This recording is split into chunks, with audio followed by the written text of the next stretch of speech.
2106. Tidak ada orang yang benar-benar ingin mati. Jika bisa mundur, kenapa harus nekat maju? Orang-orang dari negara Blaze langsung melepaskan kota Riviera. Ini membuat seisi negara Kalis berteriak gembira. Semua ini sudah termasuk dalam perhitungan Damar dan yang lainnya. Semuanya berjalan sesuai dengan rencana Damar dan yang lainnya. Orang-orang dari negara Kalis sudah berhasil masuk ke kota Riviera. Di dalam tenda besar, Damar duduk dengan gagah. Dia mengangkat sebuah mangkuk raksasa dengan diameter hampir 50 cm, kemudian meminum arak di dalamnya. Kemampuan minum Damar memang sangat bagus. Saat berada di bumi, di antara para Night Watcher hampir tidak ada yang bisa menandingi dirinya dalam hal minum arak. Akan tetapi, mangkuk ini memang terlalu besar, dan dia merasakan sebuah tekanan yang sangat kuat. Komandan, saat ini, di dalam tenda besar, sesosok raksasa setinggi 3 meter lebih berkata, "Kita dalam kekuatan penuh, bagaimana kalau langsung menuju ke kota Holy Fire?" Damar menggelengkan kepala sambil berkata, "Tidak perlu. Sekarang kita sudah mengambil alih kota Riviera, selanjutnya kita bisa mengalahkan dan merebut ibu kota negara Blaze." Tepat pada saat ini, seseorang berkata sambil tersenyum lebar, "Negara Blaze telah hancur. Kalau komandan menjadi orang pertama yang masuk ke kota, Raja Negara Kalis mungkin akan memutuskan untuk turun ke lapangan. Tanpa Raja Negara Kalis, kita tidak akan bisa menghancurkan kota Holy Fire, apalagi kalau ada pendekar pedang dan Raja Api. Jadi, cara yang terbaik." Ketika berbicara sampai di sini, orang itu tersenyum tipis dan berkata, "Undang Raja Kalis untuk datang ke sini, kemudian beritahu negara Aqua bahwa kota Riviera sudah hancur, dan mulai saat ini semuanya rata dengan tanah. Kita akan pergi bertarung ke kota Holy Fire." Pada saat itu, 4 orang ahli bela diri tingkat dewa atas akan mengepung Raja Api dan pendekar pedang, dengan satu serangan. "Kita hancurkan negara Blaze." Sangat bijaksana. Ide cemerlang. Pujian-pujian bergema.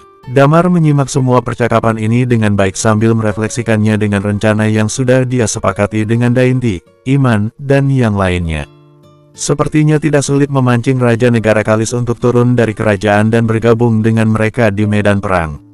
Dia mengantuk dan berbaring di atas bantal. Seseorang datang untuk membantunya. Damar mengangguk dan berkata, "Aku juga berpikir begitu. Kita perbaiki kota Riviera ini terlebih dahulu. Kota Riviera sudah hancur dan rata dengan tanah. Sudah pasti kita akan menghancurkan negara Blaze, dan biarkan Raja Api menghabiskan hari-hari dalam keputusasaan." Ide yang bagus. Setelah beberapa mangkuk arak, Damar sudah tidak tahan, tetapi arak ini tidak terlalu memabukkan. Arak di dunia ini sama sekali tidak kuat. Akan tetapi, sialan, perutnya jadi buncit kekenyangan. Damar berdeham, lalu berkata, "Semuanya, aku telah mencapai pemahaman dalam perang ini. Untuk sementara, urusan ini aku serahkan kepada kalian, termasuk menghubungi Raja dan orang-orang negara Aqua. Aku ingin tidur sebentar, begitu Raja tiba, panggil saja aku." "Siap." Semua orang menyahut secara serempak. Damar berjalan keluar dari tenda besar, dia kembali ke dalam sebuah tenda besar tunggal miliknya. Untuk saat ini, dia berencana untuk menutup diri dari dunia luar dan berdiam diri di dalam sini. Bagaimanapun juga, semakin banyak bicara, kemungkinan akan semakin banyak melakukan kesalahan. Walaupun dia memahami Thunder, tetapi dia tidak bisa melakukan semuanya dengan rinci. Dia tahu semua detailnya, tetapi orang yang sangat dekat dengan Thunder mungkin akan menyadari ada yang aneh dengannya. Tanpa disadari, 10 hari telah berlalu dengan tenang. Waktu terasa lebih lama jika dilalui dengan perasaan was-was dan tidak tenang. Kota Riviera berjarak 50 km dari kota Holy Fire. Di sana ada banyak sekali kamp besar yang didirikan. Selama 10 hari ini, Damar tetap berada di dalam tendanya sendiri. Bahkan semua makanan dan minuman untuknya diantarkan oleh orang-orang ke depan pintu. Beberapa hari ini merupakan waktu yang sulit bagi Damar jalani. Hal itu karena porsi makanan dan minuman yang diberikan cukup besar, jadi dia hampir setengah mati menahannya. Sesudah itu, dia harus menggunakan chi miliknya untuk menyelesaikan semua makanan dan minuman tersebut. Hari ini, Damar masih duduk bersila di dalam sana seperti biasanya. Tidak lama setelah itu, sebuah suara terdengar dari luar kamarnya. "Komandan, Raja Negara Kalis sudah tiba." Ekspresi wajah Damar berubah. Dia membelalakan matanya, lalu langsung berdiri dan berjalan keluar. "Ikut aku untuk menyambut kedatangannya." Sekelompok orang dalam jumlah besar itu datang ke tembok kota. Beberapa saat kemudian, Damar melihat sebuah barisan mobil dari kejauhan. Beberapa mobil tersebut sedang berkendara menuju ke arah kota ini dengan kecepatan yang seragam. Tidak lama setelah itu, pintu mobil dibuka. Lalu seorang pria dengan tinggi yang sama dengan Thunder keluar dari mobil itu. Pria itu mengenakan sebuah jubah yang sangat indah di tubuhnya. Selain itu, dia juga tidak membawa senjata apapun bersama dengan dirinya. Semua orang berlutut kepada dia pada saat itu sambil berkata, "Beri hormat kepada Raja Negara Kalis." Thunder berdiri di sana. Dia tidak berlutut dan hanya membungkuk sedikit kepada pria itu. Ini adalah informasi yang didapatkan sebelumnya. Ketika Thunder bertemu dengan Raja Negara Kalis, dia tidak perlu berlutut seperti orang lain. Raja Negara Kalis maju selangkah demi selangkah.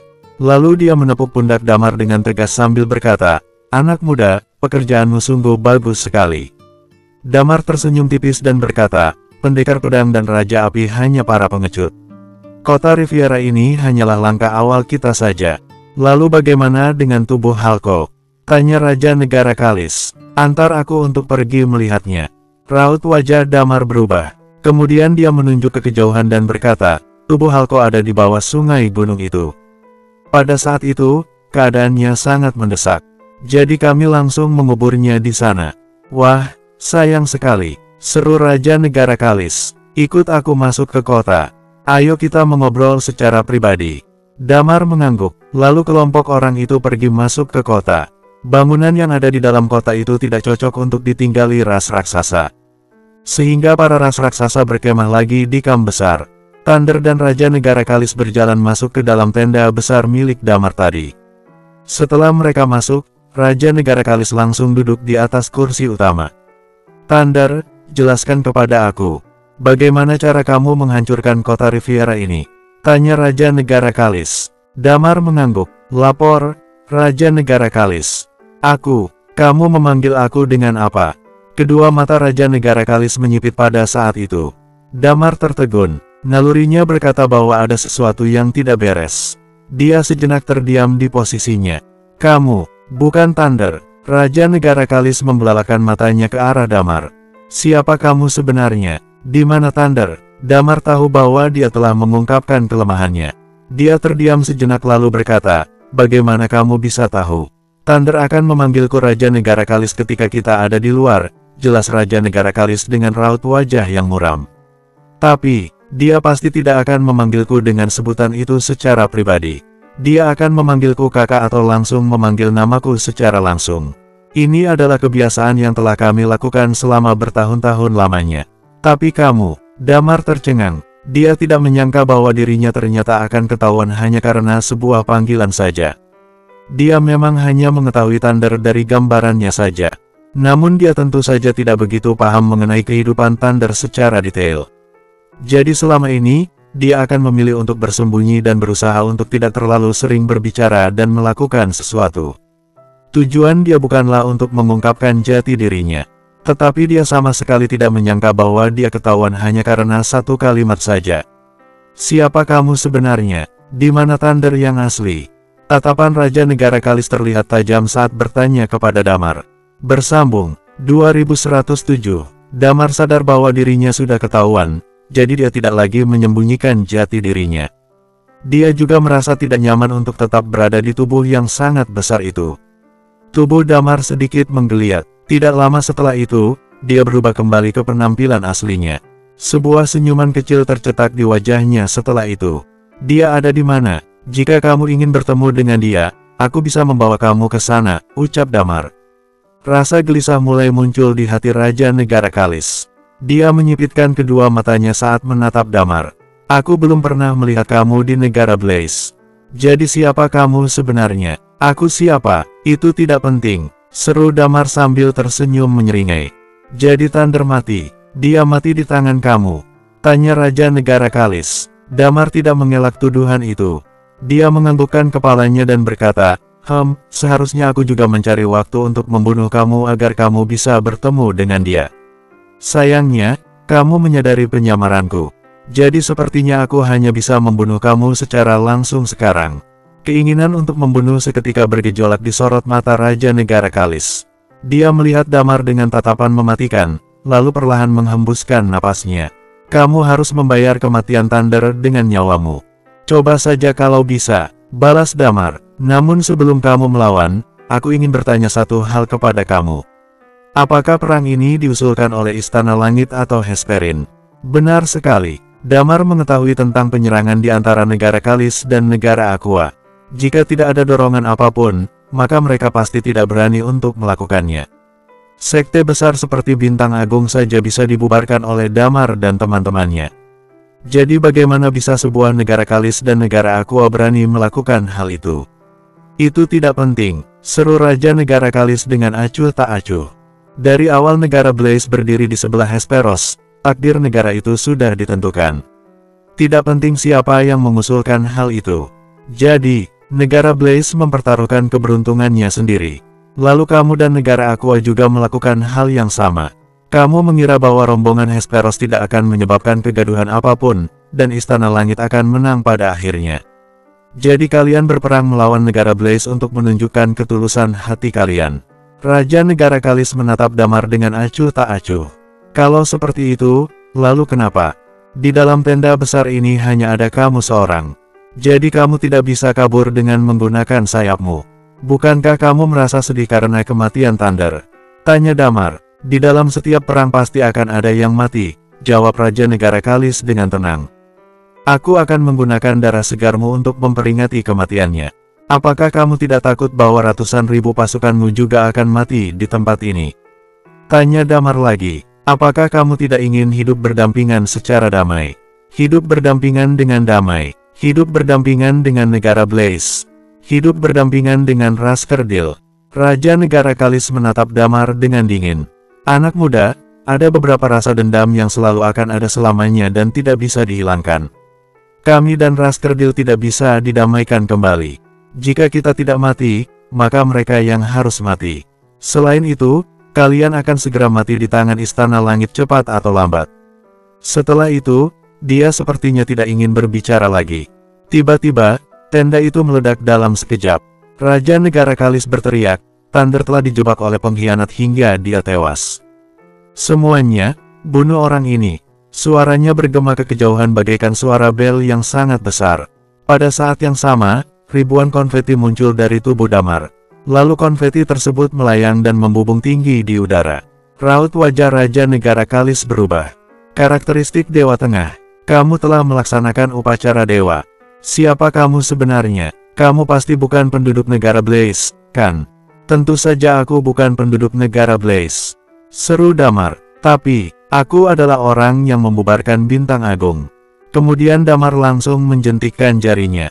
Tak, boom. Konfeti tersebut tiba-tiba meledak di udara. Ini adalah kode rahasia antara Damar dan Thalia. Jika identitas Damar terungkap, maka mereka akan menggunakan kembang api sebagai kode. Lalu Thalia dan yang lain akan bergegas datang untuk membantu Damar. Damar menghadapi seseorang yang berada di tingkat dewa atas. Jadi dia akan sedikit kesulitan untuk membunuh pihak lawannya. Apalagi di negara Kalis ini ada banyak sekali ahli bela diri tingkat dewa. Dia hampir tidak mungkin bisa melawan atau membunuh Raja Negara Kalis dan bawahannya sendirian. Ditambah lagi, di dalam perang ini hanya akan melibatkan para ahli bela diri tingkat dewa saja.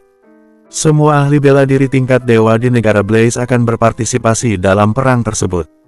Rencana terbaik yang bisa Damar lakukan adalah melakukan serangan tiba-tiba, membunuh Raja Negara Kalis dan pergi meninggalkan tempat itu dengan bersikap angkuh. Lalu jika semuanya terungkap, maka itu akan melibatkan perang antar dewa. Lilia melihat ledakan konfeti yang dilakukan oleh Damar. Raut wajahnya seketika berubah. Gawat, Damar sudah ketahuan. Butuh waktu berapa lama untuk kita pergi ke sana? Tanya Lilia dengan tergesa-gesa. Thalia membalas, setidaknya kita membutuhkan waktu 5 menit. Mereka bisa tiba dalam waktu 5 menit dengan memanfaatkan sayap terbang mereka masing-masing. Namun ini belum termasuk waktu mereka untuk bersiap-siap. Meskipun mereka memiliki rencana B, tapi identitas asli Damar belum pernah terbongkar. Jadi mereka sangat mempercayai pria itu. Oleh karena itulah, mereka mengira bahwa Damar kemungkinan besar tidak akan ketahuan kali ini.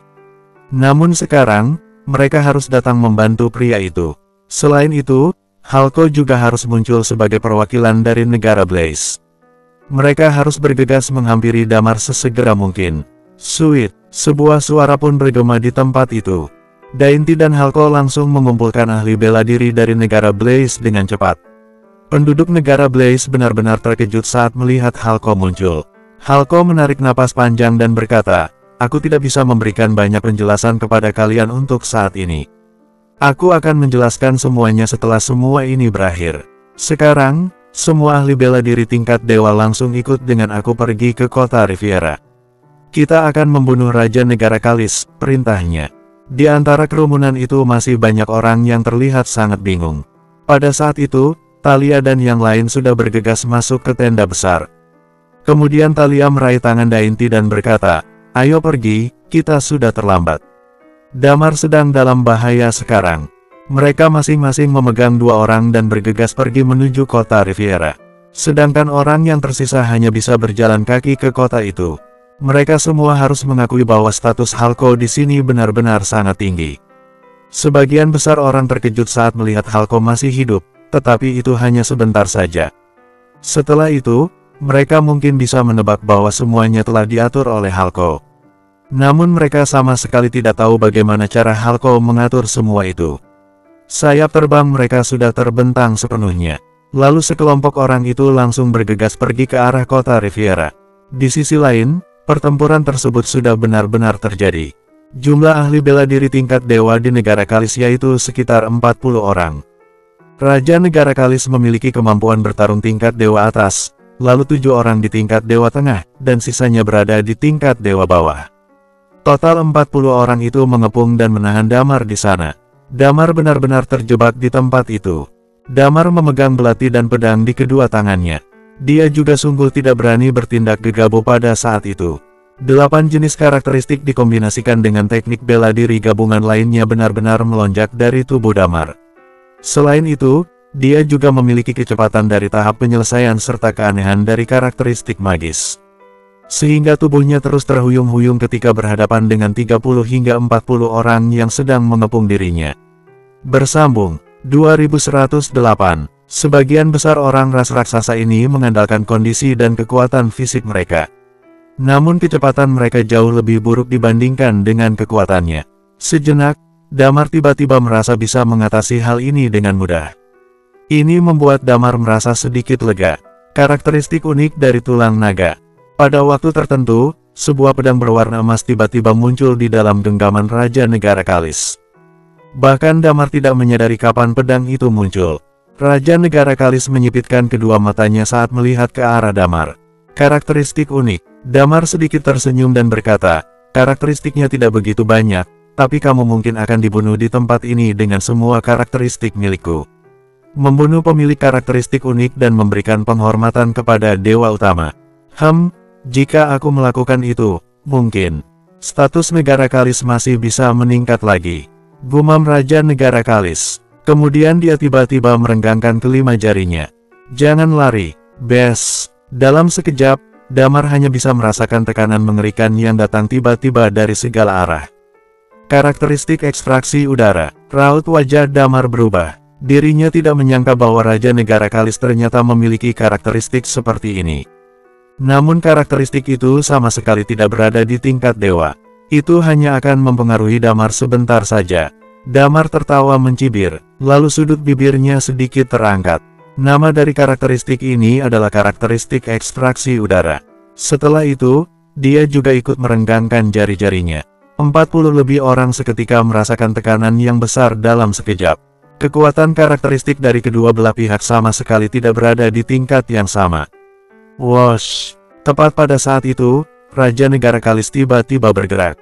Sosok besar itu bagaikan sebuah bayangan yang bergerak dengan sangat cepat. Dia langsung tiba di hadapan Damar dengan kecepatan maksimal. "Kamu hanyalah dewa tengah saja," cibir Raja Negara Kalis. Kemudian dia mengangkat pedang emas yang ada di tangannya. Aura yang ganas langsung berkumpul dalam sekejap pada saat itu. Raja Negara Kalis berkata dengan dingin, "Aku punya nama lain di negara Kalis ini. Aku dipanggil dengan sebutan Tiran Haus Darah, tapi bukan karena kekejaman aku terhadap orang lain. Tapi itu karena dao pedangku yang sangat brutal dan tiada taraf." Boom! Sebuah tebasan seketika langsung diayunkan. Dao pedang milik Raja Negara Kalis itu sungguh brutal. Dalam sekejap, tebasan itu seolah-olah seperti ingin membelah dunia menjadi dua bagian. Damar mempunyai firasat bahwa pedang itu tidak jauh berbeda dengan pedang milik seorang dewa atas saat pedang di Bintang Agung waktu itu. Sedangkan dari segi kekuatan, Damar berada di posisi kurang menguntungkan. Saat itu kekuatan dia bisa setara dengan pihak musuh saat bertarung karena Lilia memiliki karakteristik kehidupan. Sehingga itu membuat dia merasa tidak cemas. Dragon Breath. Damar mengayunkan tangan kanannya. Teknik bela diri gabungan miliknya bergejolak. Karakteristik magmanya melonjak. Aura yang panas mulai menyebar. Kemudian semua itu terjalin dengan hukum kehancuran. Dalam sekejap, semua kekuatan itu langsung diayunkan. Boom! Serangan dari kedua orang itu seketika saling beradu. Damar hanya bisa merasakan serangan dari kekuatan teknik bela diri yang mengerikan. Sisik emas di tubuhnya juga mulai muncul dengan cepat. Boom! Boom! Pada saat itu, puluhan serangan juga muncul dari arah lainnya. Serangan itu hampir menyerang tubuh Damar secara bersamaan. Ribuan rumah yang ada di seluruh kota Riviera mulai runtuh. Damar pun langsung terkubur di bawah tanah. Asap tersebar kemana-mana dari segala arah. Setelah tebasan pedang itu, Raja Negara Kalis langsung berbalik dan mendarat di atas sebuah gedung yang tidak jauh dari sana. Dia mengernyitkan dahinya sambil berkata, "Dewa seni bela diri dual. Aku belum pernah bertarung dengan seseorang yang menjadi dewa melalui upacara seumur hidupku." Legenda mengatakan bahwa tubuh dari orang-orang seperti itu memiliki pertahanan yang kuat. Selain itu, dia juga memiliki tubuh tulang naga.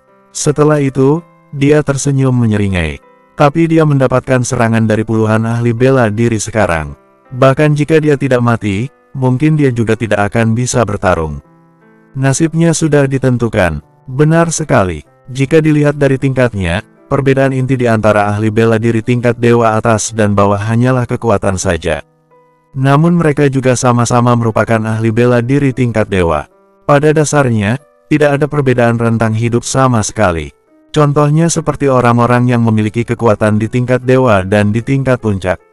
Lalu orang yang di tingkat Undying Flame dan di bawahnya, orang yang di tingkat Immortal Undying Flame dan Uncomon level, serta tingkat Uncomon level dan tingkat Dewa Super. Semua itu adalah perubahan besar dari tingkat kehidupan. Mereka akan naik ke tingkat selanjutnya setelah melewati ujian tertentu. Sedangkan untuk tingkat yang bawah, mereka akan terus diserang hingga jatuh. Sehingga jika mereka akan sulit untuk melukai orang-orang yang ada di bagian atas. Namun jika perbedaan tingkatnya hanya satu saja, orang yang berada di tingkat dewa bawah juga bisa melukai seseorang di tingkat dewa atas. 40 orang lebih ahli bela diri tingkat dewa menyerang satu orang secara bersamaan. Damar hampir serupa dengan para binatang buas yang terpencil itu, kecuali pertahanan fisiknya. Kalau tidak, Damar mungkin harus melepaskan lapisan kulit jika dirinya tidak mati. Raja Negara Kalis sedang berdiri di kejauhan.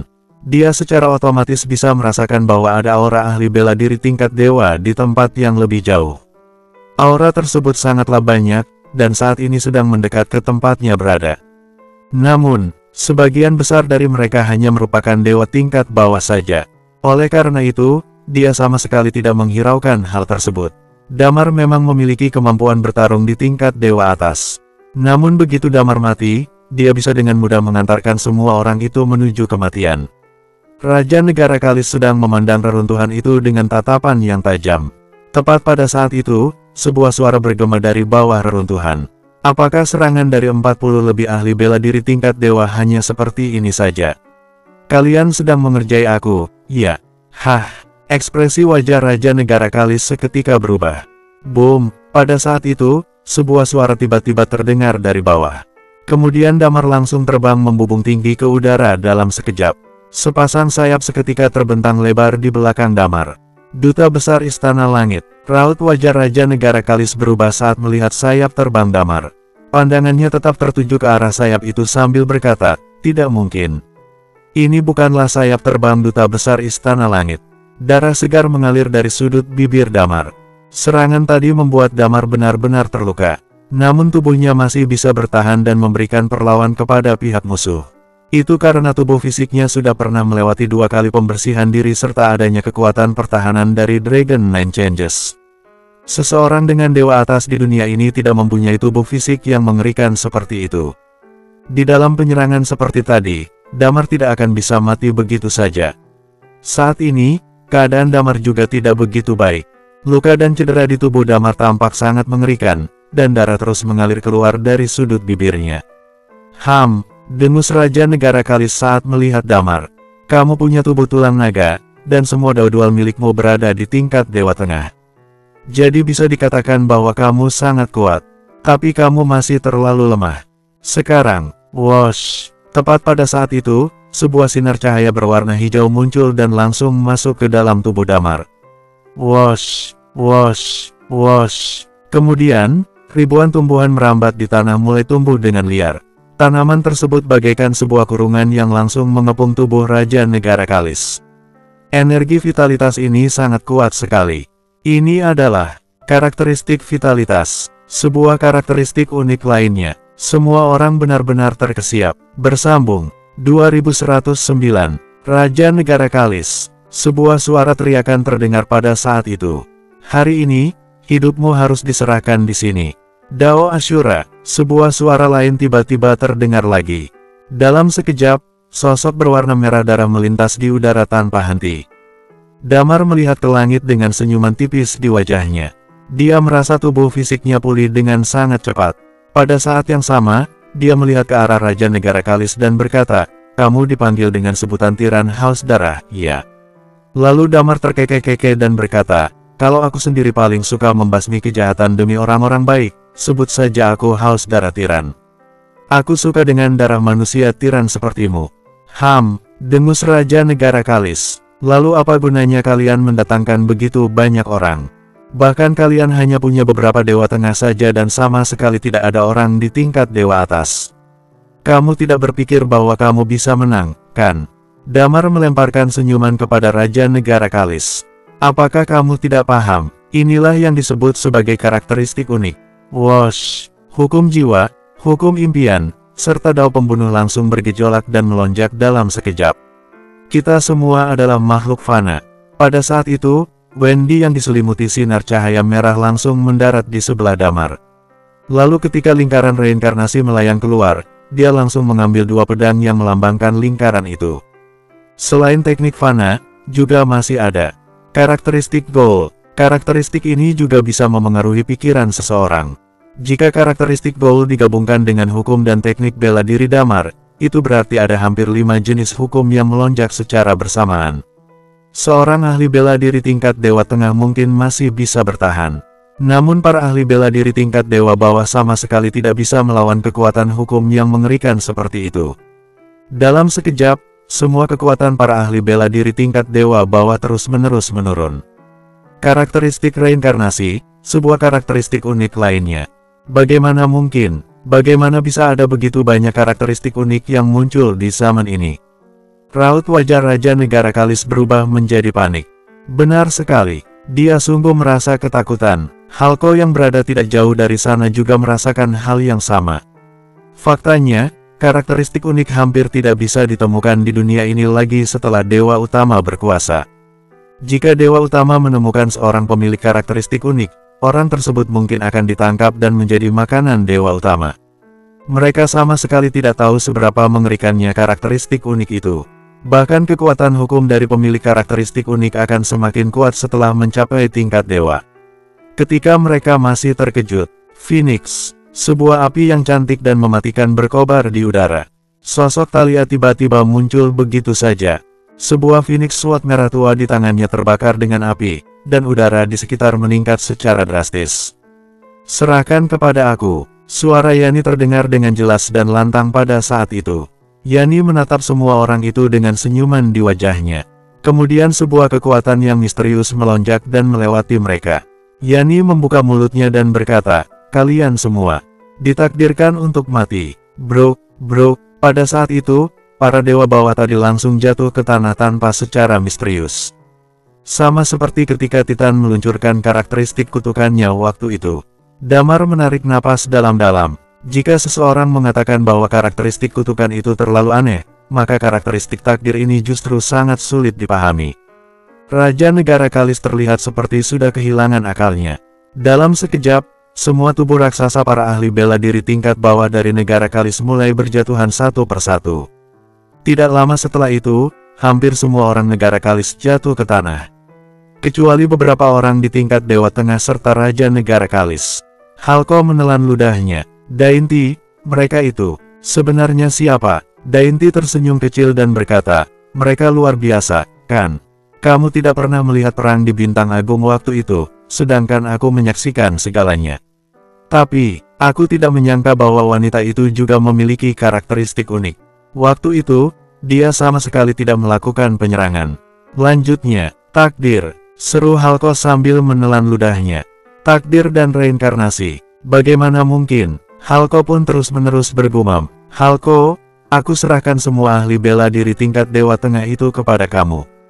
Tidak masalah, kan? Tanya Damar. Hulko bergegas menjawab, tidak masalah. Setelah itu, dia mengangkat pedang panjangnya sambil berteriak, hari ini, kita hancurkan negara Kalis. Raut wajah Raja Negara Kalis berubah.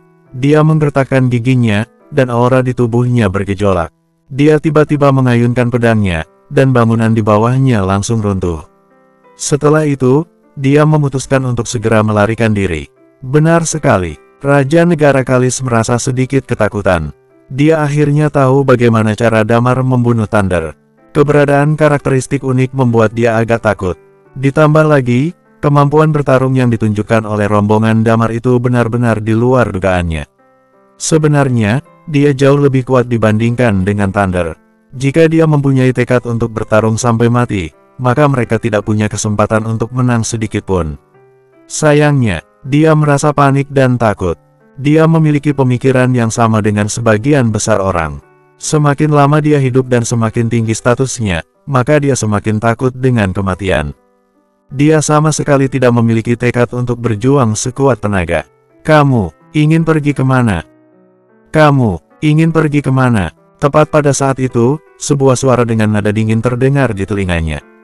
Pada saat yang sama, sebuah api yang mengerikan jatuh bagaikan sebuah bulu yang tajam. Api tersebut jatuh disertai dengan aura pedang yang tidak terhitung jumlahnya. Kelang, kelang, kelang, Raja Negara Kalis mengeluarkan suara teriakan. Aura pedang yang serupa juga bergejolak untuk mengusir api milik Thalia. Dao penghancur, suara Iman seketika bergema pada saat itu. Dia menghunuskan pedang binasa merah miliknya sekali lagi dihunuskan. Dia mengayunkan pedangnya sambil berkata, kamu membuat aku tidak bisa dapat panggung akhir-akhir ini. Kamu berusaha agar aku tidak bisa melakukan penyerangan.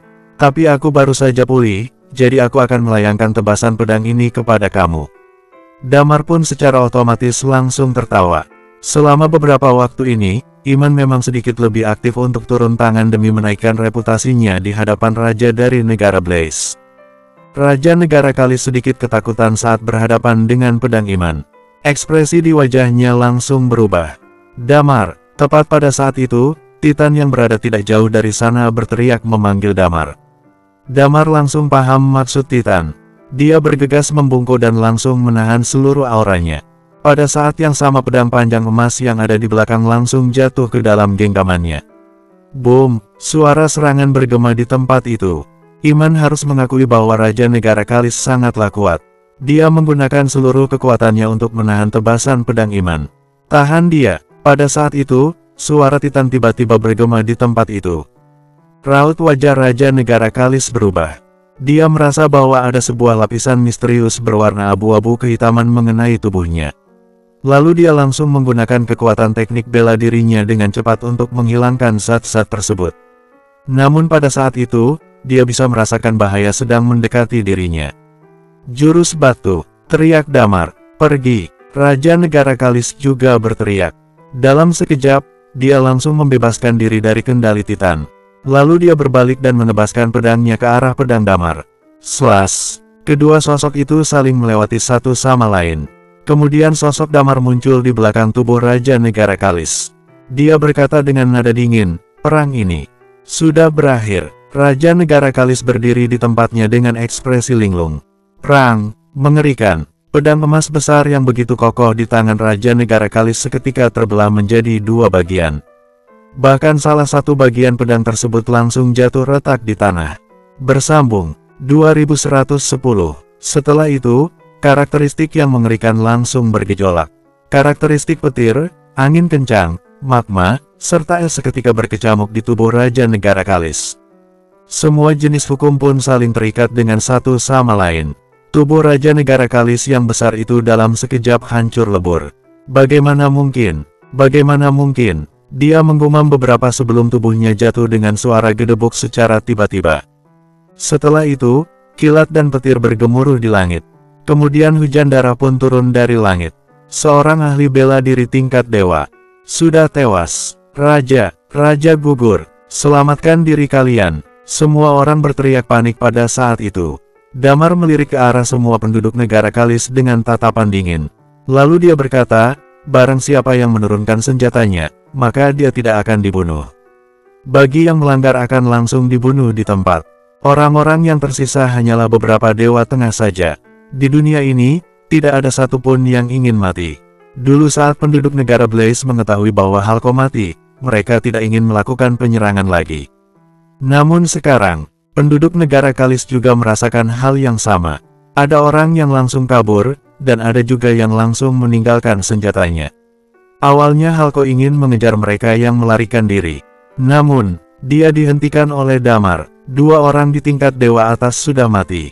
Itu berarti kekalahan negara Kalis sudah ditentukan. Jadi mereka tidak perlu membunuh semua orang yang tersisa. Pada akhirnya, mereka semua hanyalah orang yang tidak penting di dunia ini. Entah itu penduduk negara Kalis ataupun negara Blaze. Mereka hanya ingin bertahan hidup saat menghadapi kesulitan. Jika mereka membuat satu kesalahan saja, maka mereka akan menghadapi malapetaka. Negara Kalis kebetulan telah menjadi sebuah negara yang melakukan kesalahan tersebut. Sehingga Damar tidak ingin membunuh lebih banyak orang lagi. Lebih baik kita pulang saja, ucap Damar kepada Thalia pada saat itu. Sedangkan Hulko tidak pergi meninggalkan tempat itu. Hal itu karena, selain orang yang melarikan diri, masih ada banyak orang yang sudah menyerahkan dirinya di sana. Dia ingin mengurus sisanya. 1 hari kemudian, tubuh Damar mulai sedikit pulih. Pemakaian Ciyang untuk jurus batu miliknya terlalu banyak pada saat itu. Untungnya, Damar tidak menggunakan jurus lonjakan kematian kali ini, sehingga tubuhnya bisa pulih lebih cepat. Pada saat ini di dalam kamp negara Blaze, Damar dan 6 orang lainnya datang menemui Hulko dan Dainty. Apakah kalian berencana untuk pergi? Tanya Dainty sambil mengernyitkan dahinya. Iya, karena situasi di negara Blaze sudah stabil, jawab Damar. Kami juga sudah menyelesaikan semua kewajiban kami. 2 dewa atas dari negara Kalis sudah tewas, dan negara Aqua pasti tidak berani untuk bertindak. Mereka juga pasti tidak berani untuk melanjutkan penyerangan mereka, dan mungkin mereka akan duduk bersama untuk berunding. Bahaya di negara Blaze harusnya sudah tidak ada. Jadi kami akan pergi ke daratan Lions. Baiklah, seru Dainty. Apakah aku bisa ikut berpetualang dengan kalian? Lupakan saja tentang hal itu, ucap Titan. Kamu masih cukup lemah. Jika nanti kita dikejar oleh para eksekutor dari Istana Langit, kamu mungkin tidak bisa melarikan diri. Dainty membelalakan kedua matanya ke arah Titan. Kamu kuat hanya karena karakteristikmu saja. Kamu bukanlah lawanku jika kita benar-benar bertarung. Mereka berdua memang berada di tingkat yang sama, yaitu Dewa Bawah. Selain itu, karakteristik Titan sangat aneh. Namun jika mereka bertarung 1 lawan 1, Dainty masih memiliki sedikit peluang untuk menang. Namun tentu saja peluang itu tidaklah besar. Dainty dibesarkan di dalam sebuah konservatori, jadi dia hampir tidak memiliki pengalaman bertarung. Sedangkan Titan adalah seorang iblis dengan darah segar di tangannya. Damar menggelengkan kepalanya dan berkata, kau lebih baik tetap di sini. Setelah itu dia melihat ke arah Hulko dan berkata, kali ini, aku datang hanya untuk memperingatkan kalian saja. Aku tahu bahwa pertumpahan darah dalam suatu perang adalah suatu hal yang tidak bisa dihindari. Namun, kalian tidak boleh membunuh orang yang tidak bersalah jika nanti kalian ingin tetap menghukum negara Kalis. Hulko mengangguk. Aku berjanji kepadamu, tidak akan ada pembunuhan. Perang di kota Riviera benar-benar menyelesaikan bahaya yang dihadapi oleh negara Blaze. Dalam 3 hari, negara Blaze telah mendapatkan kembali semua wilayah yang hilang dan melakukan serangan balik kepada negara Kalis. 5 hari kemudian, berita tersebut telah sampai di negara Aqua. Mereka sangat terkejut dan langsung berinisiatif mengirimkan utusan untuk membahas perdamaian. 10 hari kemudian, seorang eksekutor muncul di ibu kota negara Blaze. Dia telah diserang oleh Sayori hingga terluka cukup parah. Bahaya di negara Blaze benar-benar sudah hilang. Pada saat yang sama, Damar dan rombongannya telah menginjakkan kaki di daratan Lyons. Talia melihat sekeliling sambil mengernyitkan dahinya. Tempat ini cukup mirip dengan kota BJ. Benar sekali, daratan Lyons ini memiliki topografi yang cukup serupa dengan kota BJ yang ada di bumi. Dari lingkungan hingga iklimnya benar-benar sangat mirip. Seluruh daratan Lyons diselimuti oleh warna kuning. Semua flora yang ada di tempat ini adalah tumbuh-tumbuhan ataupun semak-semak.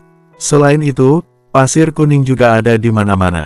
Tempat itu tampak cukup tandus. Cakupan wilayah daratan Lyons benar-benar sangat luas, sama seperti dengan pegunungan Lagiri. Namun, tempat ini terlihat sangat berantakan. Tidak ada satupun negara yang ada di sini, dan semua orang berjuang keras untuk bertahan hidup. 10 hari sejak mereka datang ke sini, Damar telah mengetahui beberapa hal. Mereka telah bertanya kepada beberapa orang. Semua orang itu merasa bahwa Damar dan teman-temannya sudah kehilangan akal karena ingin pergi ke daratan Lyons.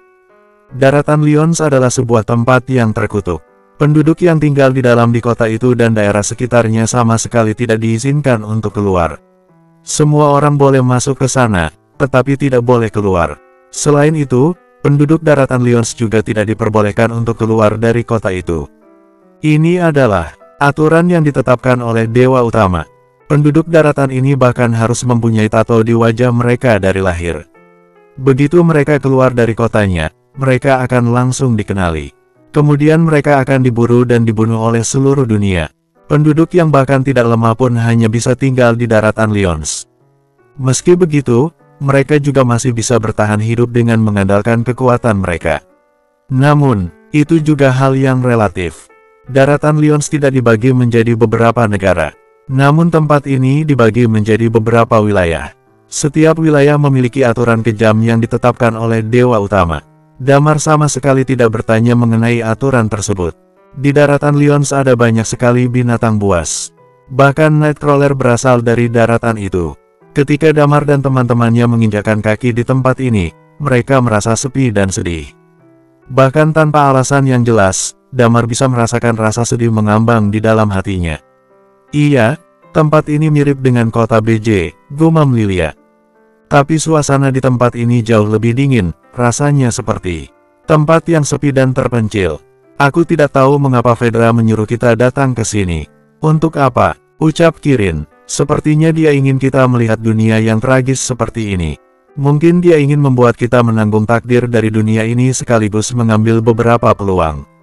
Seru Damar. Ayo pergi, ajak Iman. Kita lihat dulu tempat ini dengan jelas. Jika kita tidak mengalahkan Dewa Utama, maka kita hampir tidak mungkin bisa kembali ke dunia asal kita. Sekelompok orang itu cukup lama berjalan di sepanjang gurun. Mereka bisa membedakan arah dengan jelas, tetapi mereka sama sekali tidak melihat tanda kehidupan manusia di tempat itu. Setelah kurang lebih 1 jam mereka memasuki tempat itu, Damar tiba-tiba bergerak pelan dan berkata, sepertinya ada beberapa bangunan di sebelah kiri, kita ke sana saja. Bersambung, 2111. Kita sudah tiba di sini. Jadi, ayo pergi cari seseorang yang dapat membantu memberi informasi pada kita di tempat itu. Seru Iman. Titan mengangguk setuju. Aku juga sedikit penasaran. Selama 10 hari ini, kita mendengar banyak sekali rumor mengenai tempat ini. Aku ingin melihat bagaimana dunia di tempat itu sebenarnya. Setelah itu, mereka perlahan berjalan ke arah kiri. Saat mereka melewati sebuah lereng, Damar melihat beberapa bangunan bata di bawah lereng tersebut. Sebagian besar bangunan bata tersebut bertingkat rendah. Bahkan bangunan tertinggi di antara semua itu hanya mempunyai 2 lantai saja. Bangunan tersebut tidak banyak dan tersebar di mana-mana. Jumlahnya mungkin hanya ada puluhan bangunan saja. Balas Lilia sambil melirik ke arah Titan. Orang-orang yang ada di bawah sana adalah orang biasa. Selain itu, di wajah mereka terdapat sebuah tato berwarna merah menyala. Tato tersebut terlihat seperti sebuah pisau belati. Sebagian besar orang di sana tampak sedikit kurus kerempeng dan kulitnya berwarna pucat kelabu. Mereka benar-benar terlihat seperti kekurangan gizi. Damar turun di dekat tubuh seorang pria parubaya. Pria itu sedang duduk di dekat pintu sambil berkali-kali menggulung sesuatu yang mirip dengan tembakau. Sorot matanya terlihat sedikit bimbang, seakan-akan tidak rela untuk menyalakan gulungan tembakau itu. Dia mencium tembakau itu setelah selesai menggulungnya. Kemudian dia meletakkan gulungan itu lagi, lalu dibuka, dan kembali menggulungnya. Tatapan pria itu tampak sangat kosong. Raut wajahnya tampak tidak menentu. Rasa putus asa juga terpancar dari sorot matanya. Penampilan dia saat ini membuat orang lain merasa tidak nyaman. Damar belum pernah melihat tatapan seperti itu sebelumnya. Entah itu dari penduduk kasta low class Eternal Planet maupun para budak Big Jade. Kosong, putus asa, serta kesengsaraan. Semua perasaan itu ada di tempat ini. Selain pria parubaya itu, ada seorang anak laki-laki berusia 7 atau 8 tahun dengan pakaian compang camping di tubuhnya. Anak itu sedang berlari di depan si pria parubaya dengan kaki telanjang. Penampilan anak kecil itu sedikit lebih baik dibandingkan dengan si pria parubaya yang tampak putus asa. Dia juga terlihat kurus kerempeng seperti si pria parubaya. Anak itu berlari ke hadapan si pria dan berhati-hati membuka sesuatu. Damar bisa melihat jelas bahwa benda itu mirip dengan rimpang, dan ukurannya sebesar lengan manusia. Lalu benda itu dipegang oleh si anak kecil di lengannya. Si pria parubaya menatap anak itu dengan acuh tak acuh sambil melambai-lambaikan tangannya. Kemudian anak itu langsung berlari masuk ke rumah. Di sana ada sebuah aura kehidupan yang sedang melonjak. Sepertinya, seorang bayi akan segera lahir, ucap Lilia sembari menunjuk ke arah sebuah bangunan kecil berlantai 2. Saat ini, pintu dari bangunan tersebut sedang ditutup. Bangunan itu adalah bangunan terbesar di dalam desa yang tidak terlalu besar ini. Ucapan Lilia ternyata benar. Tidak lama setelah Lilia mengatakan hal itu, sebuah tangisan bayi terdengar dari dalam sana. Kik, kik, tepat pada saat ini, pasir kuning berterbangan di kejauhan. Kemudian 2 ekor binatang buas yang mirip dengan rusa tiba-tiba datang dengan cepat. Begitu Damar melihat binatang buas itu, dia langsung bisa mengenalinya. Binatang buas itu disebut sebagai Trandum. Itu adalah binatang yang lebih lembut dibandingkan dengan binatang buas lainnya. Selain itu, Trandum juga bisa dijinakkan dengan mudah. Di atas Trandum itu ada 2 orang. Satu orang terlihat kurus kerempeng, dan yang lainnya mengenakan pakaian brokat di tubuhnya. Orang yang mengenakan pakaian brokat itu tampak seperti seorang ahli bela diri di tingkat dewa. Segera setelah itu, kedua orang tadi tiba di pintu masuk desa. Pada saat yang sama, si orang kurus kerempeng membuka mulutnya dan berkata, "Tuan, apakah kamu mendengarnya?" Ternyata benar, ada seorang bayi yang baru saja lahir. Sebuah senyuman tercetak di wajah si pria pakaian brokat. Lalu dia mengambil sepotong daging yang ada di sebelahnya. Berat dari daging itu sepertinya mencapai 1 kilogram. Ketika Damar melihatnya, dia tidak tahu daging apa itu. Setelah itu, si pria pakaian brokat melemparkan daging itu ke arah si orang kurus kerempeng. Orang itu tampak sangat senang. Dia bergegas turun dari Trandum dan bersujud di depan si pria pakaian brokat tanpa henti. Si pria parubaya tadi melihat daging itu dari kejauhan. Sorot matanya terlihat sedikit menderita, tapi pada saat yang sama juga terlihat sinis. Lalu, si pria pakaian brokat langsung pergi menuju lantai 2 bangunan tersebut. Woof, woof, woof. Seekor anjing kurus berwarna keemasan berlari keluar dari lantai 2. Dia tampak galak saat meraung-raung ke arah si pria pakaian brokat. Dasar binatang kotor, cibir si pria pakaian brokat. Dia langsung memukul anjing itu dengan penuh kemarahan. Lalu dia melempar anjing itu hingga dia jatuh ke tempat yang tidak jauh dari sana. Sorot mata si anjing tampak putus asa, seolah-olah sudah tidak bisa bertahan hidup lagi. Pada saat itu si pria pakaian brokat berkata dengan dingin, "Aku adalah pejabat yang ditunjuk oleh Istana Langit. Aku mendengar laporan bahwa ada seorang bayi yang baru lahir di keluarga kalian. Berdasarkan aturan yang ada, seseorang harus mati jika ada yang baru lahir. Silakan kalian berdua berdiskusi untuk menentukan siapa yang akan mati dan menggantikan anak itu." Damar dan yang lainnya mendengar hal ini dari atas lereng. Mereka semua langsung terdiam pada saat itu. Jika ada yang lahir, maka harus ada yang mati. Pilihan macam apa itu? Dunia ini benar-benar sangat kejam. Begitu seorang bayi lahir, mereka selamanya akan memiliki orang tua tunggal saja. Mereka akan tumbuh dewasa di lingkungan yang tidak seimbang seperti ini. Orang biasa di tempat ini dilanda kemiskinan. Mereka tidak mempunyai makanan yang cukup ataupun pakaian layak. Mereka berada di peradaban tingkat ketiga. Namun kehidupan orang-orang ini benar-benar sangat buruk. Bahkan kehidupan orang-orang dari zaman batu sedikit lebih baik dibandingkan dengan mereka. Pada saat itu, seorang pria bergegas keluar dan berlutut di tanah. Aku mohon, Tuan, berikan kami satu kali kesempatan.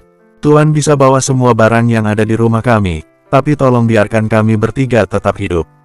Si pria berpakaian brokat tersenyum menyeringai di hadapan pria itu. Tidak ada gunanya kamu memohon, karena ini adalah aturan yang sudah ditulis oleh Dewa Utama bertahun-tahun yang lalu. Jadi apapun yang kamu ucapkan tidak ada gunanya. Lalu dia lanjut berkata, aku bisa memberikan kalian waktu. Kalian boleh memilih siapa yang akan mati, kamu atau istrimu. Aku yang akan mati. Sebuah suara parau bergema pada saat itu. Segera setelah itu, seorang tetua berjalan keluar dengan bantuan tongkat kayu. Wajah tetua itu terlihat sangat menyedihkan. Aku akan menggantikan cucuku untuk mati. Kamu, cibir si pria pakaian brokat. Kamu adalah orang yang sudah sekarat, jadi kamu tidak memenuhi syarat. Jangan bicara omong kosong. Aku masih sibuk dan harus pergi ke tempat yang lain. Aku akan memberikan kalian waktu 10 menit, jadi cepat tentukan siapa yang akan mati. Tentu saja, kalian bisa memilih untuk membunuh bayi kalian sendiri. Itu juga merupakan pilihan yang tidak buruk, ucap si pria pakaian brokat. Aku sudah pernah melihat banyak pasangan suami istri yang takut untuk mati, jadi mereka memilih untuk membunuh anaknya sendiri. Apakah kalian juga akan membuat pilihan seperti itu? Sebuah senyuman licik tercetak di wajah si pria pakaian brokat. Si pria parubaya tadi menggertakkan giginya saat melihat hal itu. Kemudian dia mengangkat kepala dan berkata dengan putus asa, kalau begitu, aku yang akan mati. Prak, pada saat itu, si pria pakaian brokat melemparkan benda yang mirip dengan senjata api ke tanah. Lalu dia berkata dengan acuh tak acuh, mau kamu sendiri yang melakukannya atau istrimu terserah kalian. Bersambung, 2112. Jika ada yang lahir, maka orang lain harus mati. Lalu orang tersayang mereka yang harus membunuh mereka. Orang yang mati mungkin akan hidup bebas. Sedangkan orang yang masih hidup mungkin akan hidup sengsara. Ekspresi wajah Thalia terlihat sangat geram saat melihat adegan tersebut dari atas lereng. Lilia menarik napas panjang dan berkata, Dewa Utama ini benar-benar sangat kejam. Mengapa dia melakukan semua itu? Apakah dia melakukan ini hanya untuk kesenangannya saja? Apakah kita hanya akan menyaksikan ini saja tanpa melakukan apapun? Tanya Wendy kepada Damar. Damar menggelengkan kepalanya. Tentu saja kita tidak hanya akan menyaksikan semua ini. Aku akan membunuh pria itu, ucap Kirin sambil menggertakkan giginya. Iman melihat ke arah bawah. Rambutnya yang berwarna perak sedikit berkibar. Tidak ada gunanya jika kita membunuh dia. Jika dia mati, pasti akan ada orang lain yang datang ke sana. Selain itu, memangnya mereka tidak akan tahu tentang hal itu. Lalu dia lanjut berkata, meskipun orang-orang di tempat ini hidup bersama, tetapi mereka tidak memiliki rasa empati. Mereka akan melaporkan siapapun yang melanggar aturan hanya demi sesuap nasi. Jika mereka tidak berhasil, maka orang lain yang akan melakukan hal yang sama. Pria kerempeng tadi sudah pasti mengadukan kelahiran ini ke pria itu demi imbalan. Miskin harta membuat mereka miskin empati juga. Masalah ini adalah sebuah jalan buntu tanpa solusi apapun, ucapnya dengan getir. Jika tetua Blade Berserker ada di sini, maka itu pasti akan bagus, ucap Thalia. Jika dia ada, maka dia bisa menanamkan pikiran kepada orang-orang itu dan membuat mereka semua berpikir bahwa semua ini bisa diubah. Damar mengernyitkan dahinya. Atau, aku bisa mencoba melakukannya. Apakah kamu memiliki karakteristik fantasi milik Blade Berserker? Tanya Thalia. Tidak, seru Damar sambil menarik napas panjang. Lalu dia menggelengkan kepala dan berkata, tapi, aku bisa mengendalikan mereka. Setelah itu, dia tiba-tiba bergerak dan dengan cepat muncul di bagian bawah desa tersebut. Pada saat yang sama, karakteristik jiwanya seketika melonjak. Kemudian sorot mata semua orang yang ada di desa itu berubah menjadi muram. Kecuali anggota keluarga itu. Damar melihat ke arah pria pakaian brokat di hadapannya. Dia berusaha menahan dorongan hatinya untuk tidak membunuh dia. Lalu dia berkata dengan nada tenang, tanggung jawab kamu di desa ini sudah selesai. Tanggung jawab aku di desa ini sudah selesai. Si pria pakaian brokat mengulangi kalimat Damar berkali-kali, seakan-akan ingin mengukir kalimat tersebut di dalam pikirannya. Di sebelahnya ada keluarga yang baru melahirkan bayi tadi. Raut wajah mereka tampak sedikit bingung saat melihat mereka berdua. Pihak musuhnya mengulang kalimat itu berkali-kali. Damar pun langsung berkata, "Kamu bisa pergi sekarang." Pria itu menarik kepala Trandum untuk berbalik. Kemudian dia pergi menuju ke kejauhan dengan tatapan yang muram. Si tetua dan pria muda yang sedang berlutut saat ini langsung terlihat senang. Mereka bergegas berkata, "Terima kasih banyak. Terima kasih banyak atas bantuan kalian." Damar menatap mereka dan menarik napas dalam-dalam. "Aku hanya bisa membantu kalian untuk sementara waktu. Tetapi aku tidak bisa membantu kalian seumur hidup, jadi lebih baik kalian pindah ke tempat yang tidak ada penghuninya." "Pindah?" "Ya." Orang itu langsung menarik napas panjang. "Tempat kami yang seperti ini masih cukup aman sekarang.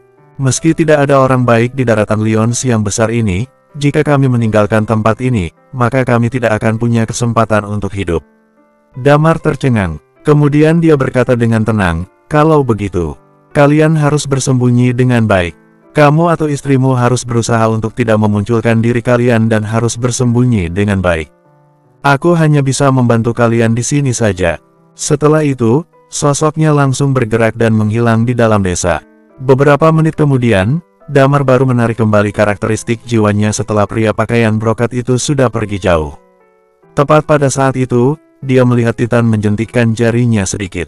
Lalu sebuah sinar cahaya berwarna abu-abu langsung terpancar. "Apa yang sedang kamu lakukan?" tanya Damar. "Orang itu terlalu kejam, dan aku sudah tidak tahan lagi. Aku akan memberikan kutukan kepada dia dan membuat dia mati perlahan," jelas Titan. Damar hanya diam saat menatap Titan. Namun di dalam hatinya, dia berkata apakah masih ada orang yang jauh lebih kejam dibandingkan dia. Titan, mereka hanya bisa melakukan hal ini sebelum mereka menjatuhkan dewa utama. Saat mereka tiba di daratan Lyons, mereka langsung melihat adegan seperti itu. Hal itu benar-benar membuat mereka merasa sangat terkejut. Jika ada yang hidup, maka harus ada yang mati. Lalu orang yang paling dekat yang harus melakukan hal itu. Ini bukanlah sesuatu yang bisa dilakukan oleh manusia biasa. "Ayo pergi," seru Iman. "Kita hanya bisa membantu sebanyak ini. Sisanya, kita hanya bisa mengandalkan keberuntungan mereka." Lalu dia lanjut berkata, "Aku harap 3 tahun kemudian, dewa utama juga bisa terbunuh." Damar mendongakkan kepalanya. Dia bisa merasakan keberadaan kekuatan Stargate di dalam tubuhnya. Dia melihat ke langit, dan sorot matanya terlihat sangat dingin. "Ayo, jalan." Damar memutuskan untuk kembali bergerak. Mereka tidak bisa berlama-lama di desa itu. Beberapa jam setelah Damar dan yang lainnya pergi. Di dalam desa ini, sesosok orang perlahan-lahan muncul di sini. Dia terlihat lusuh, penampilannya seperti seorang pertapa. Ada karakteristik jiwa yang tersisa. Sang pertapa memiringkan kepalanya, dia melirik, lalu dengan terhuyung-huyung berjalan masuk ke dalam sebuah desa kecil di pegunungan. Dia bertumpu pada sebuah tongkat dan berjalan dengan bertelanjang kaki. Dia berjalan masuk ke dalam desa di pegunungan dengan terhuyung-huyung. Kalau diperhatikan, siapapun akan menyadari kalau salah satu kakinya patah, lengan kanannya juga patah. Beberapa jam kemudian, Damar dan yang lainnya sedang berjalan perlahan-lahan masuk ke daratan Lyons, yang mereka lihat sebagian besar adalah orang biasa. Damar pikir, Hesperos menyuruh mereka datang daratan Lyons, mungkin hanya ingin dia melihat kekejaman daratan Lyons dan membulatkan tekadnya untuk menebas dewa utama. Kalau bisa membunuh dewa utama, Damar tentu tidak akan ragu. Tetapi, Damar tahu betul, di antara dia dan dewa utama, ada kesenjangan yang begitu besar.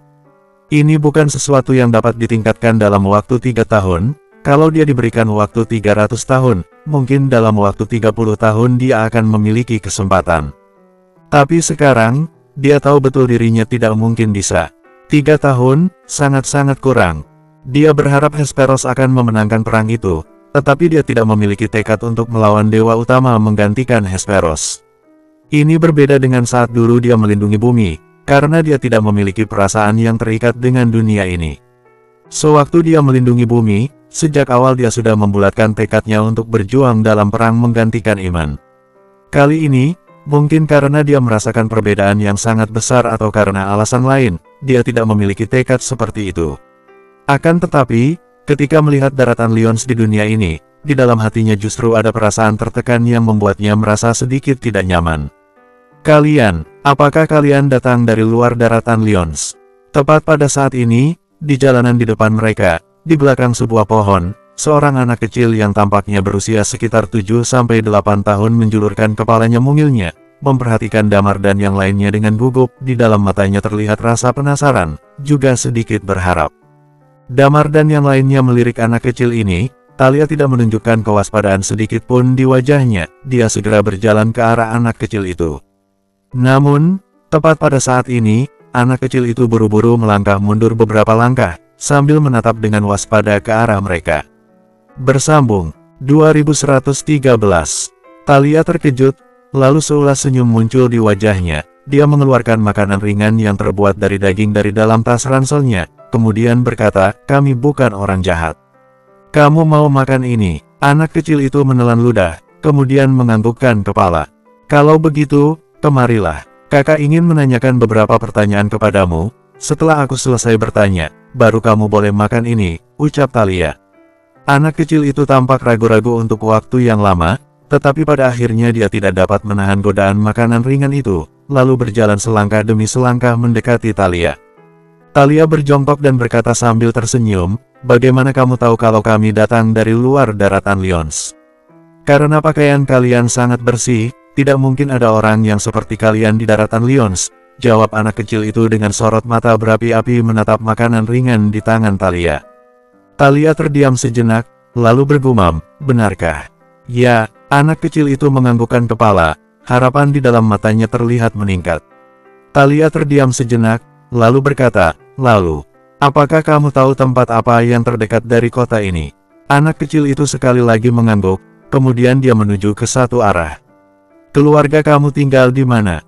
tanya Thalia. Anak kecil itu menggeleng, lalu dia berkata dengan ekspresi wajahnya tampak sedikit kosong, "Ayahku tewas ketika aku lahir, ibuku dibunuh oleh orang ketika aku berusia 4 atau 5 tahun.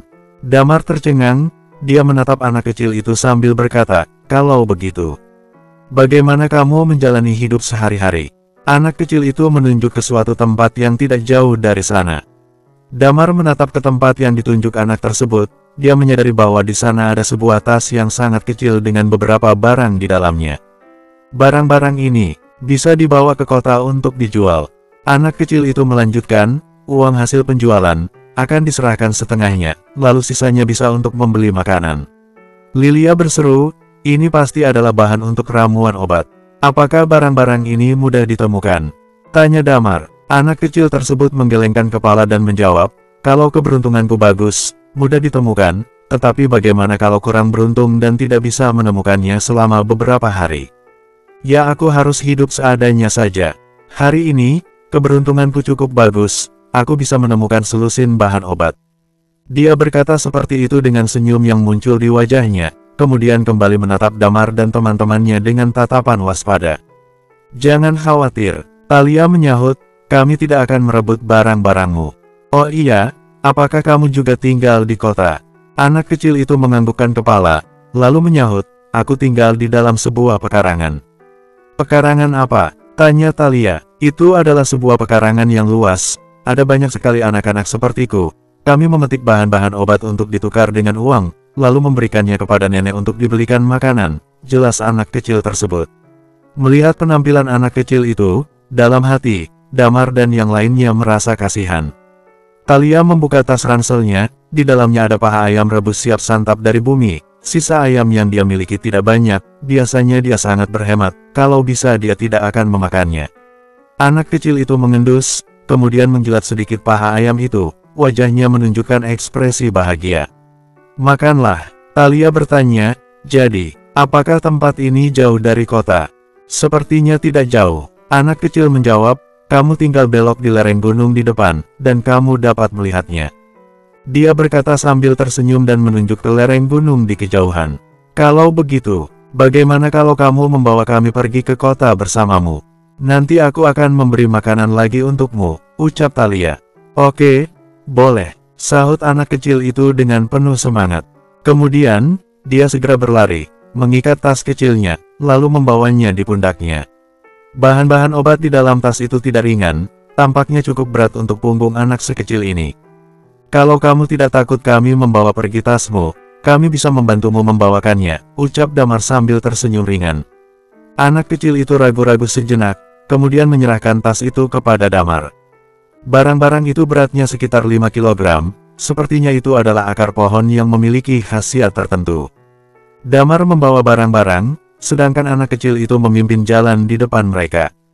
Mereka juga tidak buru-buru dan mengikuti kecepatan anak kecil itu, berjalan selangkah demi selangkah ke depan. Sesekali anak itu menggigit paha ayamnya, lalu mengunyahnya lama sebelum menelannya. Tampaknya dia tidak pernah memakan makanan seenak ini.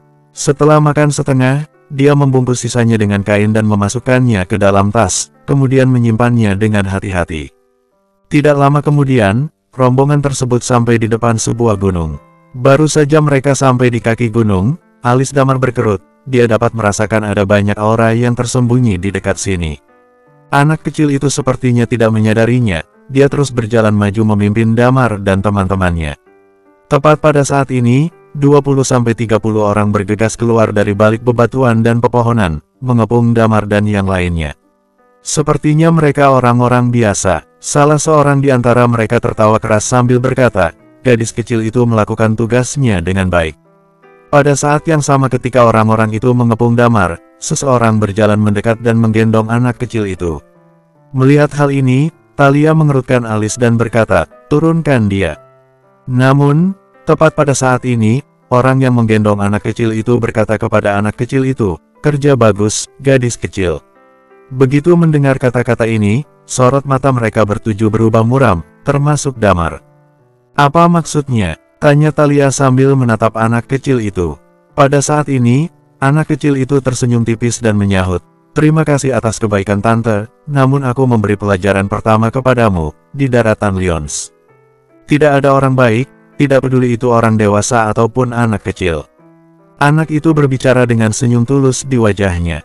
Damar tercengang, seorang anak kecil yang tampaknya berusia 7 atau 8 tahun. Ternyata, memiliki kemampuan akting yang luar biasa. Ya, sejak awal hingga sekarang, anak ini hanya berakting.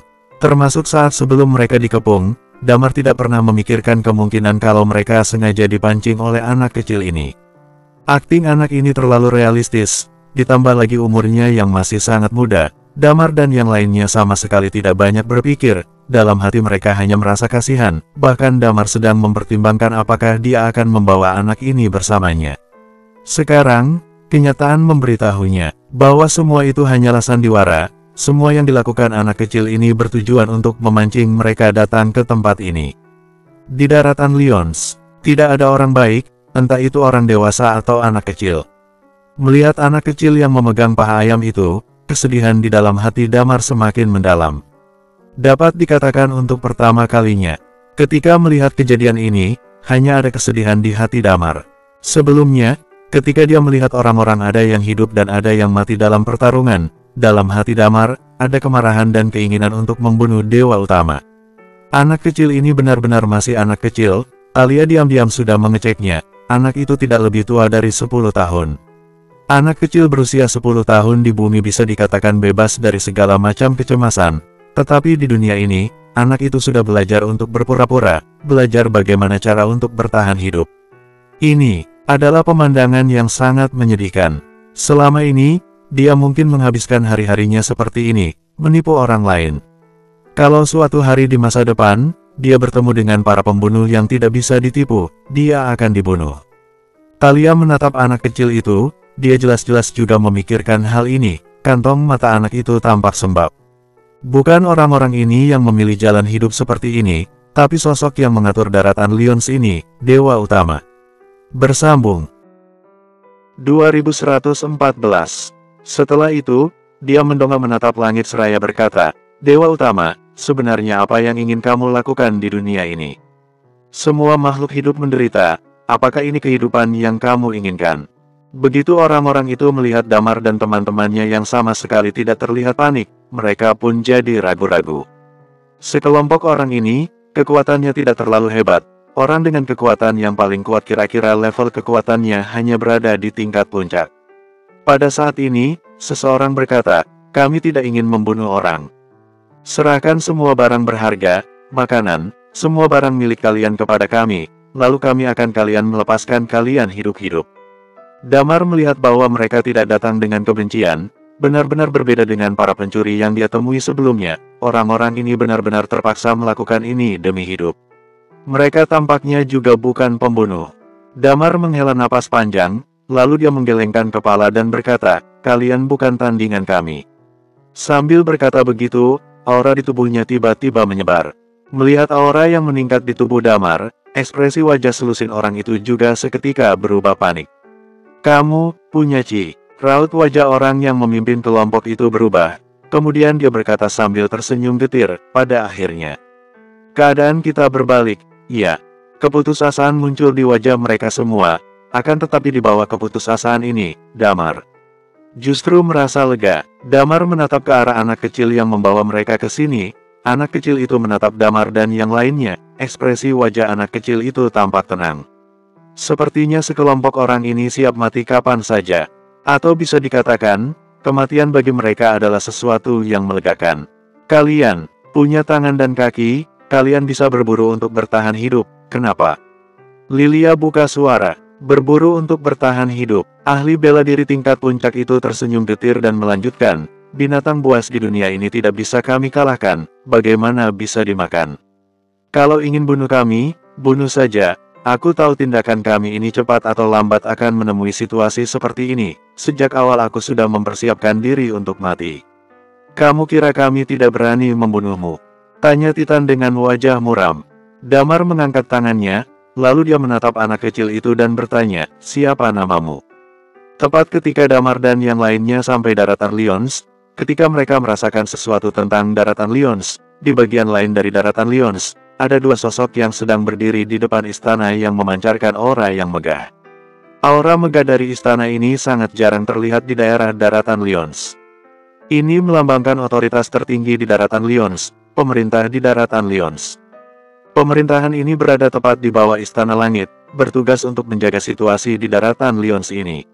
Saat ini, di tempat ini, seorang pria dan seorang wanita berdiri tak jauh dari sana. Anris menatap istana di depannya, lalu berkata dengan kecemasan di matanya, Tuan, sudah banyak yang kita hancurkan, aku takut Istana Langit akan segera membalas dendam kepada kita, lebih baik kita jangan lanjutkan lagi. Ini istana yang keberapa? Tanya Riven. Istana yang ke-12, sahut Anris. Riven menatap ke depan, kemudian dia bergumam, apakah kamu tahu, siapa pemilik daratan Lyons sebelum Dewa Utama berkuasa? Anris terkejut, lalu dia merenung sejenak sebelum berkata, aku mendengar masalah ini dari Paman Gavri, katanya sebelum Dewa Utama menguasai dunia, daratan Lyons ini milik seorang Raja Manusia, Max Darkon, dia disebut sebagai orang kedua terkuat di daratan Magna, hanya satu tingkat lebih rendah dari Raja Naga. Tetapi, kabarnya dia bertarung dengan Dewa Utama, satu kaki dan satu tangannya ditebas oleh Dewa Utama, membuat dia cacat, mengasingkan anaknya, dan memberi kutukan, semua yang berjalan di atas daratan Lyons, hidup di sana, dan melihat daratan Lyons, hidupnya akan menderita. Jelas Anris. Ya, wilayah ini dulunya milik keluargaku, keluarga Darkon. Aku adalah pangeran yang diasingkan ke Lautan Kabut.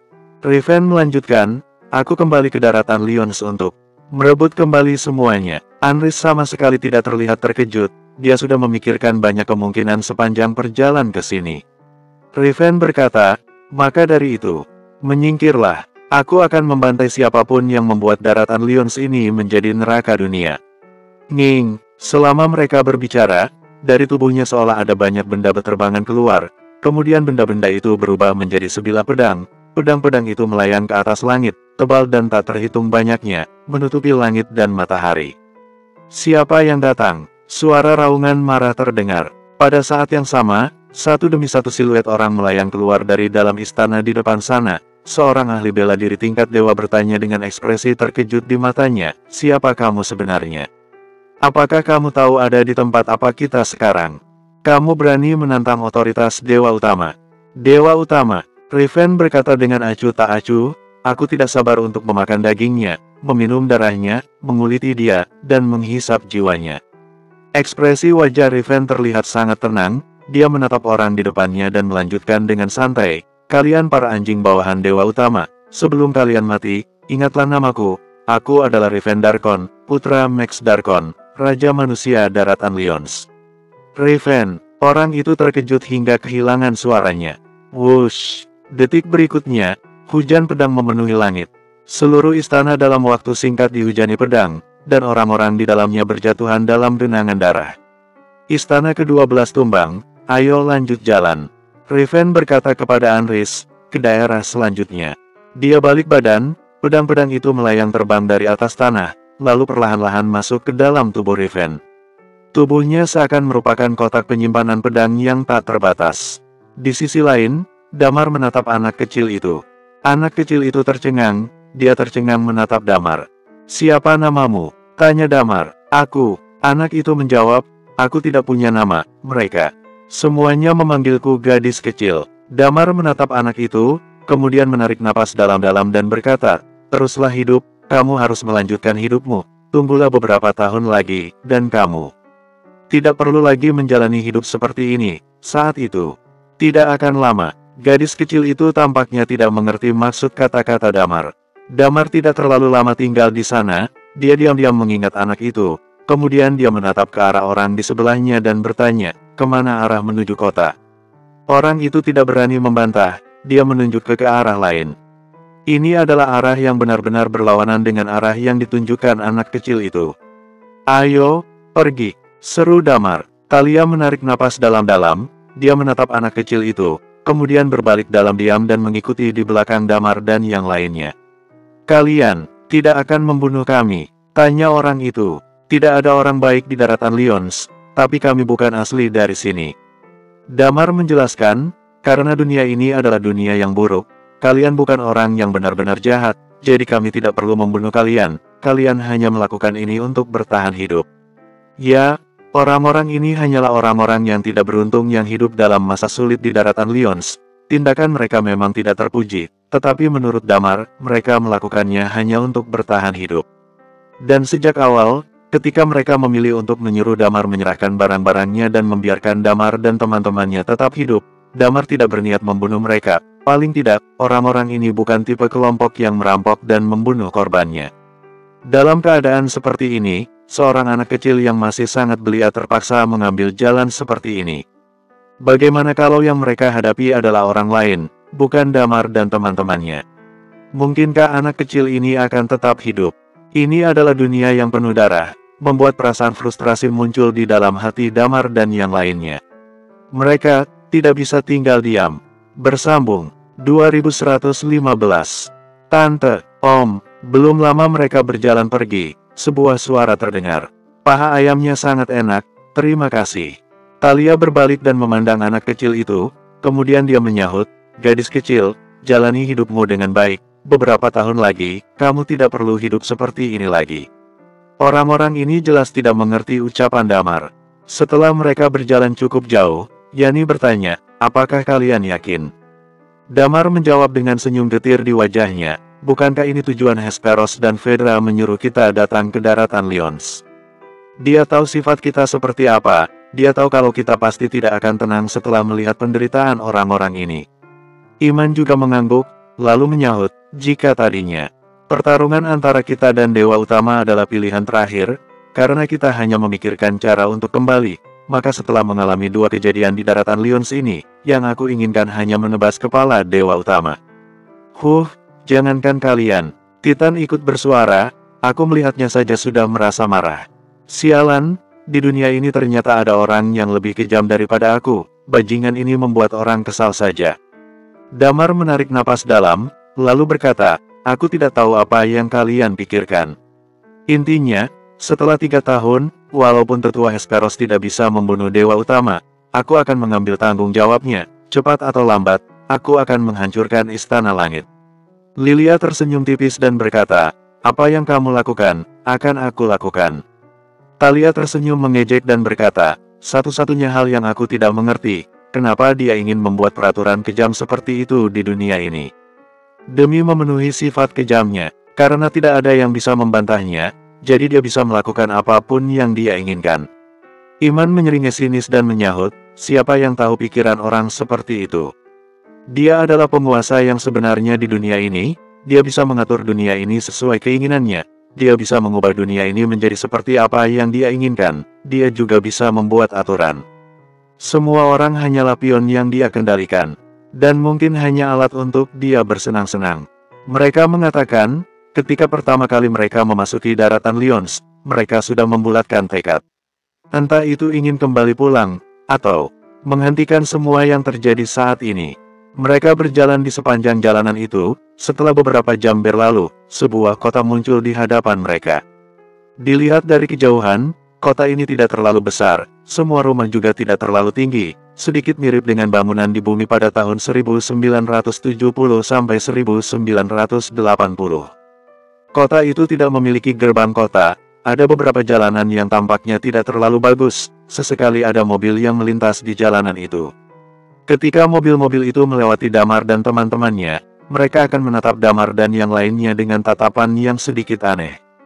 Perasaan ini semakin bertambah kuat ketika Damar dan 6 orang lainnya memasuki kota. Banyak orang yang memperhatikan mereka dengan mata yang berbinar, bahkan ada orang yang diam-diam mengikuti mereka. Damar tidak asing dengan tatapan ini. Ketika mereka melewati Selat Iblis di dalam lautan kabut sebelumnya, orang-orang yang ada di dua pulau itu juga menatap mereka dengan tatapan seperti ini. Ini adalah tatapan ketika melihat sumber uang. Damar tidak begitu peduli dengan kekuatan mereka. Selama tidak bertemu dengan makhluk-makhluk aneh, Damar dan teman-temannya dapat berjalan bebas di daratan Lyons. Di jalanan itu juga ada beberapa kios yang menjual berbagai barang. Di tempat lainnya, orang yang mendirikan kios kebanyakan adalah orang-orang dari kalangan masyarakat kelas bawah.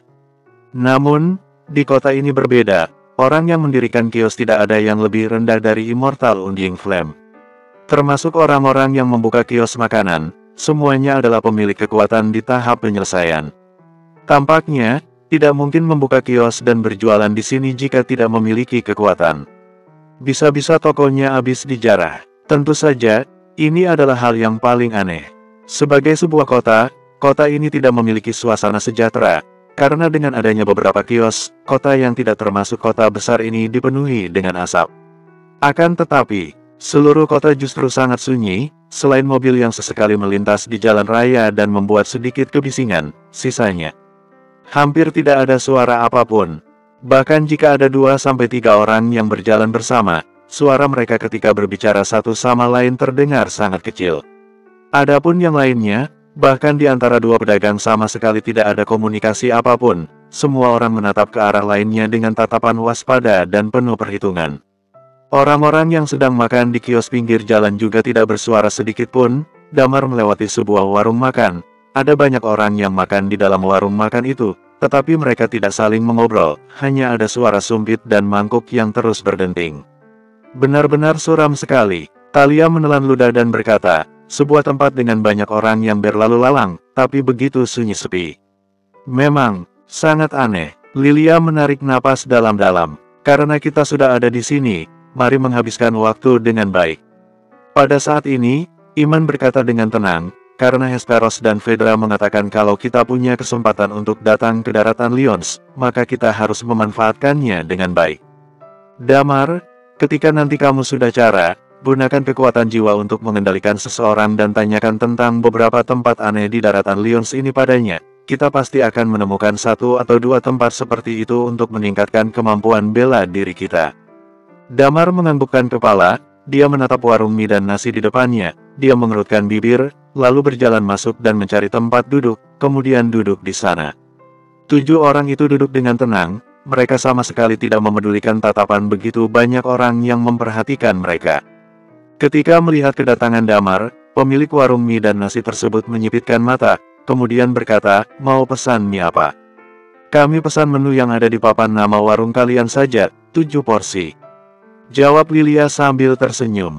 Papan nama warung kami. Pemilik warung mie itu tersenyum tipis, lalu menyahut, baiklah. Damar melirik pemilik warung makan itu, dia adalah seorang ahli bela diri tingkat Immortal Undying Flame. Tidak lama setelah mereka duduk, banyak sekali orang yang memperhatikan mereka, tetapi tidak ada seorang pun yang berani melakukan sesuatu. Tepat pada saat itu, seseorang tiba-tiba datang menghampiri mereka. Damar menatap orang yang menghampirinya.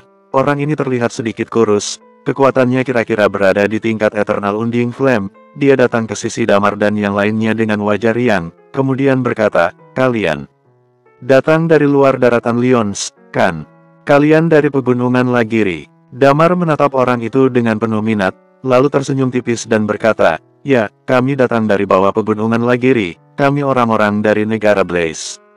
"Negara Blaze?" "Ya." Lalu, orang itu bertanya dengan riang, "Jadi, kalian orang-orang dari negara Blaze yang datang ke daratan Lyons untuk mencari pencerahan?" "Atau, ya, dapat dikatakan mencari pencerahan." Damar kembali berbicara sambil tersenyum, "Kota ini aneh sekali, tidak memiliki persamaan dengan satupun tempat yang pernah kami kunjungi sebelumnya." "Tentu saja," orang bertubuh kurus itu menyahut, "orang-orang di sini, mereka semua tidak sabar untuk menguliti kalian. Beginilah cara untuk bertahan hidup di daratan Lyons. Tidak ada yang percaya antara satu sama lain." "Lalu, bagaimana denganmu?" Titan menatap dia dengan cemberut. Orang itu menjawab, Aku hanya penasaran saja, orang-orang yang datang ke tempat ini untuk mencari pencerahan, apakah mereka akan segera mencapai tingkat dewa atau mereka sudah mencapai tingkat dewa? Aku tidak akan memprovokasi kalian."